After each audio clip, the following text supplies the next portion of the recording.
Usain Bolt is coming to the A-League, and while it might seem like a joke or a gimmick to many, it might just prove the masterstroke to turn around our ailing club's fortunes.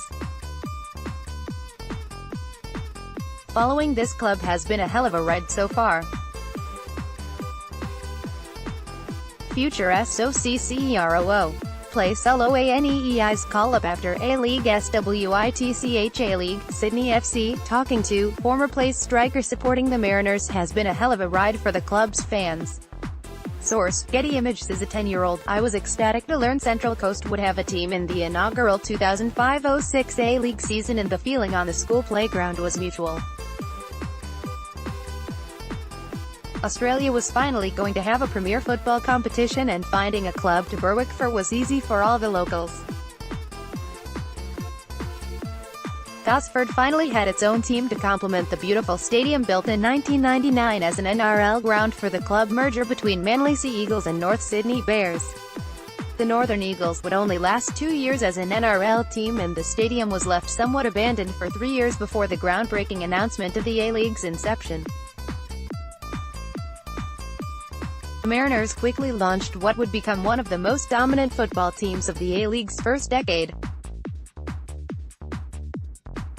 The stats speak for themselves: a league champions, 2012-13, premiers x2, 2007-08, 2011-12, runners-up x3, 2005-06, 2007-08, 2010-2011. The Mariners were one of the A-League's most successful team in the first decade of the competition. Source: Getty ImagesAs. Ultimately, though, changes within the team, and behind the scenes, hurt the club. Since Graham Arnold departed in 2013, the Mariners have struggled to find a long-term coach. They're now trying to move forward with Mike Mulvey, a fourth coach in 5 years, at the helm. It's a concerning time for a club seemingly on the ropes. Over the years, Mariners' home games were social occasions for school students and families alike.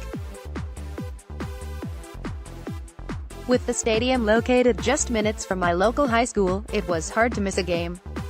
But as seasons rolled over, the games started losing core fans, and the decline has continued, in a worrying sign for the future of sport on the Central Coast. From my personal point of view, Mariners games got harder to get excited for as times went on. The games lacked atmosphere. The team culture was once built on denying the critics and developing incredible young domestic talent like Matt Ryan, Mile Jedinak and co., but with the departure of Arnold, and later Laurie McKenna as CEO, those qualities seemed to diminish. The glory days. PEDJ Bojic, Bernie Abiini, Matt Ryan and Anthony Caceres pose with the A-League trophy. Source: Getty ImagesAs. Other clubs are seemingly thriving, making high-profile signings and retaining young talent, while the Mariners have spent the past couple of seasons just trying to survive. There's still plenty of talent in the team we see today, but it often feels like an inevitable countdown until a star player moves to a rival team, and earns a man-of-the-match performance. Against the Mariners, like Roy O'Donovan and Matt Simon have done, it's disturbing to hear talk of players wanting to stay on the Central Coast but still getting sold off for financial reasons. From a fan's perspective, it's heartbreaking, but an all-too-familiar feeling for Mariners fans. We're hoping for a drastic turnaround in fortunes, and perhaps no change is more drastic than recruiting the fastest man in the world over 100 meters. Could the grass finally be getting greener in Gosford? Bolt's arrival as he attempts to cross over from athletics to football could have a huge impact on a club rebuilding and potentially transform the club from regional underdog to national juggernaut.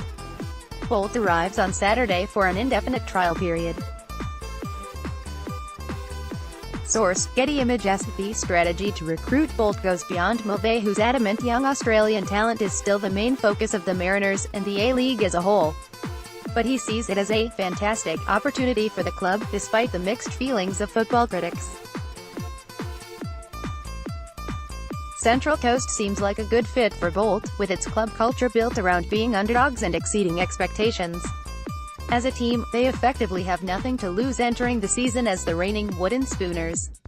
The Olympic gold medalist has only played in charity football matches. Source: AFP. The 8-time Olympic gold medalist has plenty to prove when it comes to being a footballer. But one of the world's greatest ever athletes, imagine the positive mental impact he could also have on the club and its players. So will Bolt actually play? That decision lies in the new gaffer's hands. Bolt arrives in Sydney on Saturday and could start training with the team as early as next week. Eyes will be on the Central Coast Mariners more so than ever before. Whether Bolt is on the bench, plays 2 minutes or 20 seconds, the world will watch. It's exciting times if you're a Mariners fan. It's going to be notoriety for a club that's been struggling to find relevance over the past 5 years. What about on the pitch? Is anyone expecting Bolt to contribute to positive team results? Well, no, I don't think anyone is expecting Bolt to be the next Lionel Messi or even Brizard Berisha, although I wouldn't rule out him doing spectacular things on his own.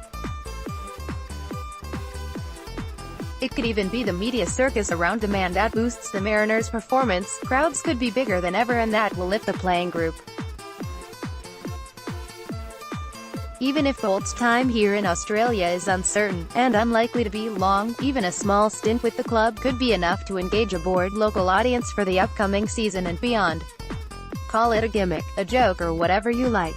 As a Mariners fan, I welcome Usain Bolt to the Central Coast and can't wait to see what he'll deliver the club.